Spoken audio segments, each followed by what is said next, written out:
नमस्कार, news 18 India के खास शो में आपका स्वागत है। मैं हूं आपके साथ सपना शुक्ला। मैं हूं आपके साथ मोनिका ठाकुर। आज बात उस खूनी गद्दार की जिसने अरब की जमीन को एक बार फिर से खून से लाल करना शुरू कर दिया है। इजराइल ने गाजा पट्टी में हमास पर ऐसा खौफनाक हमला किया जिसे देखकर ईरान के होश उड़ गए। इधर हमास ने इजराइल को धमकी भी दी है कि वो अगले 100 साल तक इजराइल से जंग करेगा और इजराइल से जमीन छीन लेगा। इधर इजराइल ने हमास को साफ चेतावनी दे दी है कि इस बार 2014 से ज्यादा भयानक हमला हमास पर किया जाएगा।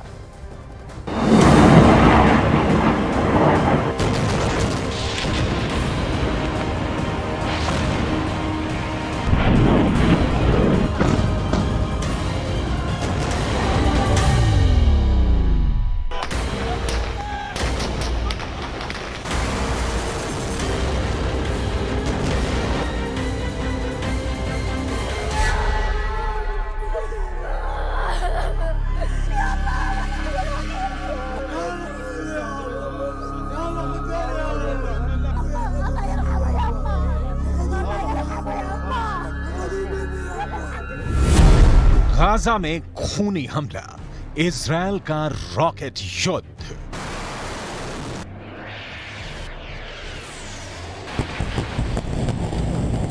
पिछले 120 दिन से इजरायल की सेना और सुरक्षा बल हमास के लड़ाकों पर कहर बनकर टूट पड़े हैं। गाजा पट्टी में ऐसा खूनी गदर मचा हुआ है जहां समय के 24 घंटे भयानक धमाके हो रहे हैं।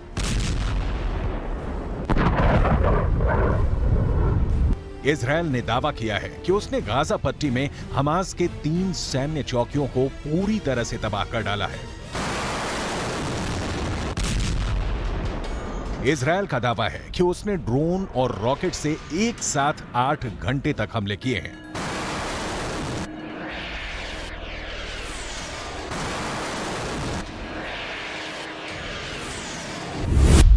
एक 120 दिन में मारे हमास के 8 कमांडर। इजरायल ने गाजा पट्टी में फिलिस्तीन और हमास के लड़ाकों को चुन चुन कर मारना शुरू कर दिया है। खबरों के मुताबिक 120 दिन में इजरायल की यहूदी सेना ने हमास के 8 मुस्लिम कमांडरों को जबरदस्त सर्जिकल स्ट्राइक में मार डाला है।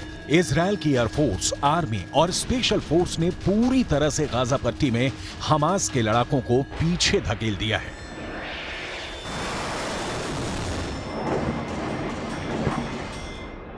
בחמאס וביתר גרורותיה של איראן מבינים היטב שאנחנו נילחם בכל האמצעים נגד הניסיונות שלהם לייצר טרור נגדנו, ביו"ש, בעזה, בכל מקום אחר. מי שינסה לפגוע בנו, מי שיממן, מי שיארגן, מי שישלח טרור נגד ישראל, ישלם את מלוא המחיר. 100 साल तक गोरिल्ला युद्ध, हमास की तीसरी कसम। इजरायल को फिलिस्तीन के मुद्दे पर चुनौती देने वाला हमास इतना ज्यादा खतरनाक हो चुका है कि इजरायल को अगर किसी से जरा भी डर लगता है तो वो है गाजा पट्टी में गदर काटने वाले हमास के लड़ाके। खबरों के मुताबिक पिछले एक हफ्ते में हमास के लड़ाकों ने इजरायल पर अंधाधुंध रॉकेट दागे हैं। हालांकि इजरायल के डिफेंस सिस्टम हमास के लड़ाकों पर भारी साबित हुआ है। गाजा में खूनी हमला, इजरायल का रॉकेट युद्ध। गाजा पट्टी में इस वक्त इजरायल और हमास के बीच साल 2014 जैसे हालात बन गए हैं, जब गाजा पट्टी में खून की नदियां बह गई थी। हम आपको बता दें कि 2014 में इजरायल और हमास में भयानक भिड़ंत हुई थी। 8 जुलाई 2014 से 26 अगस्त 2014 तक चली इस लड़ाई में 2100 फिलिस्तीनी और 73 इजरायली मारे गए थे। इसकी शुरुआत हुई थी गाजा में 3 इजरायली छात्रों की हत्या के बाद से, जिसके बाद से इजरायल ने गाजा पट्टी में इस दौरान इजरायल के चरमपंथियों ने एक फिलिस्तीनी लड़के को जलाकर मार दिया था। इस घटना के कुछ दिन बाद ही अचानक हमास ने इजरायल पर 40 रॉकेट दाग दिए। इसके बाद सब कुछ हाथ से निकल गया।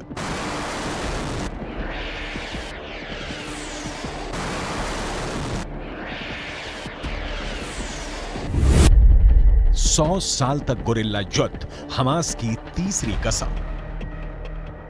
2014 में इजरायल ने हमास और फिलिस्तीनी लड़ाकों को तबाह करने के लिए कोई कसर नहीं छोड़ी। हमास ने इजरायल के इलाकों तक सुरंगें बना ली थी, जहां से हमास के लड़ाके इजरायल पर खूनी हमले कर रहे थे। रात और दिन हमास लगातार इजरायल पर हमले कर रहा था। उस वक्त इजरायल की एयरफोर्स टैंक आर्मी ने गाजा पट्टी में भयानक हमले किए थे। 2014 में हुई इस जंग में भयानक हत्याएं हुई। इसी दौरान पता चला कि हमास ने गाजा से इजरायल तक कई सुरंगें खोद रखी थीं। इजरायल ने इन सबको नेस्तो नाबूद कर दिया। हमास को आखिर हार माननी पड़ी और इजरायल को जीत हासिल हुई। लेकिन उसके बावजूद कट्टर और बेरहम हमास के लड़ाकों का प्रभाव गाजा में जरा भी कम नहीं हुआ। हमास को इजरायल के कट्टर दुश्मन लेबनान, ईरान और सीरिया से मदद मिल रही है। हमास को रॉकेट, भारी हथियार और गोला बारूद की कमी ईरान नहीं होने दे रहा है। इस्लामिक जिहाद के नाम पर इजरायल से जंग कर रहा हमास इजरायल के वजूद पर सबसे बड़ा खतरा बन चुका है। I think the Palestinians should be part of the process, but I don't think the Palestinians should have a veto over the process. And the reason we didn't have for a quarter century any new peace treaties after we made peace with Egypt and Jordan, we didn't have for 25 years a single new peace treaty. Because everybody said, first you have to satisfy whatever the demands of the Palestinians are. You got to conclude a peace treaty with the Palestinians. Well, there was only one problem with that.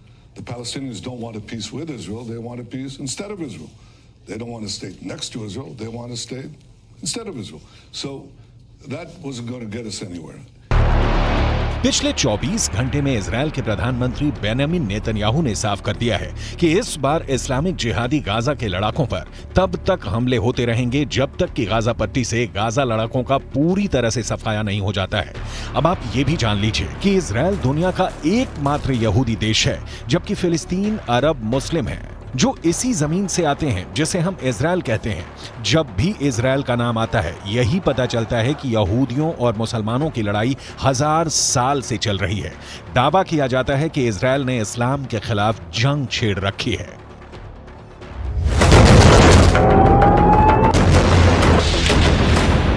Israel फिलिस्तीन की लड़ाई को भी समझ लीजिए। इस जगह की लड़ाई दो भाग में हो रही है, एक अरब इजरायल और दूसरी इजरायल फिलिस्तीन।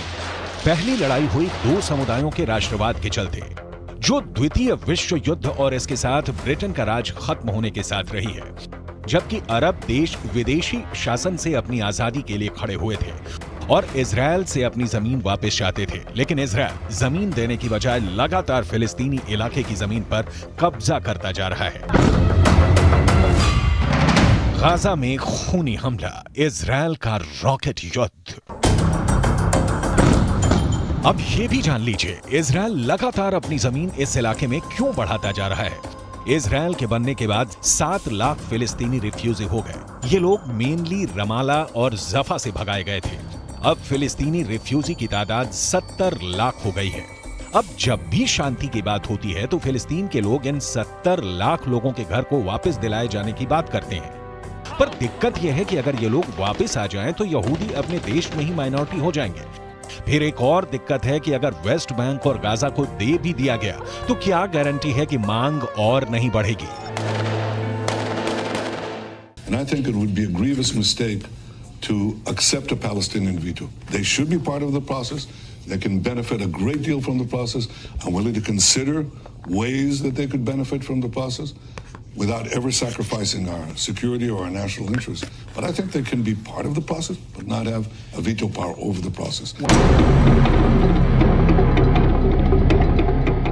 हमास फिलिस्तीन में काम करने वाला एक हथियारबंद इस्लामिक चरमपंथी संगठन है, जिसके पास हजारों जिहादी लड़ाके हैं जो इजरायल को तबाह करने के लिए अपनी जान की रत्ती भर परवाह नहीं करते हैं। हमास के ऊपर इजरायल में कई हमले करने और हजारों लोगों को मौत के घाट उतारने के आरोप हैं। आज भी इजरायल में होने वाले हर एक हमले के पीछे इसी संगठन का हाथ बताया जाता है। हमास शुरू से ही इजरायल के अस्तित्व का विरोध करता रहा है। ये पूरे फिलिस्तीन क्षेत्र में इस्लामी राष्ट्र की स्थापना करना चाहता है। कैसे हुई थी हमास की स्थापना, ये भी जान लीजिए। हमास का गठन 1987 के जन आंदोलन के दौरान शेख अहमद यासिन ने किया था। इसका मुख्य उद्देश्य इजरायली कब्जे से फिलिस्तीनी क्षेत्र को छुड़ाकर इस्लामी देश की स्थापना करना है। हमास के मुख्य रूप से दो धड़े हैं, पहला राजनीतिक और दूसरा जंग करने वाला हथियारबंद जिहादी गुट। वर्तमान में हमास की कमान इस्माइल हानिया के हाथ में है। अगस्त 2021 की शुरुआत में हमास में निर्णय लेने वाली सर्वोच्च इकाई शूरा परिषद ने हानिया को 4 साल का नया कार्यकाल दिया था। इस्माइल हानिया हमास के संस्थापक अहमद यासीन का पूर्व सहयोगी है। हमास ने 1996 में अपने नेता याह्या अय्याश की हत्या के बाद इजरायल में कई बड़े हमले किए थे। इतना ही नहीं, 2000 में हमास ने इजरायल में कई आत्मघाती हमलों को भी अंजाम दिया था। 120 दिन में मारे हमास के 8 कमांडर।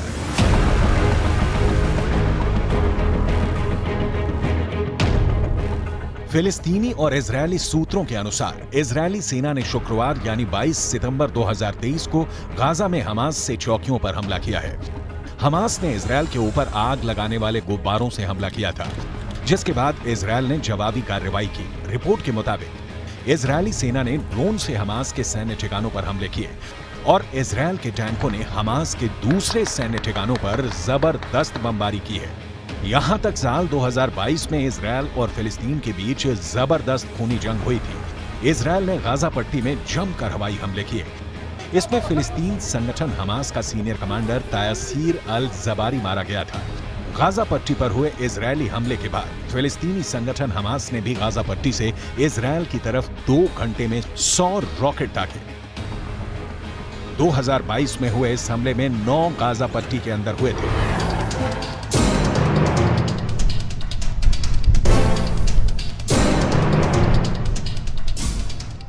मिडिल ईस्ट के इस इलाके में युद्ध कम से कम 100 साल से चला आ रहा है। यहाँ वेस्ट बैंक, गाजा पट्टी और गोलन हाइट्स जैसे इलाकों पर विवाद है। फिलिस्तीन इन इलाकों समेत पूर्वी यरूशलेम पर दावा जताता है। वहीं इजरायल यरूशलेम से अपना दावा छोड़ने को राजी नहीं है। गाजा पट्टी इजरायल और मिस्र के बीच में है। यहाँ फिलहाल हमास का कब्जा है, जो इजरायल का कट्टर विरोधी और दुश्मन है। अब देखना होगा कि इजरायल हमास के खिलाफ आखिर जंग कैसे जीतता है।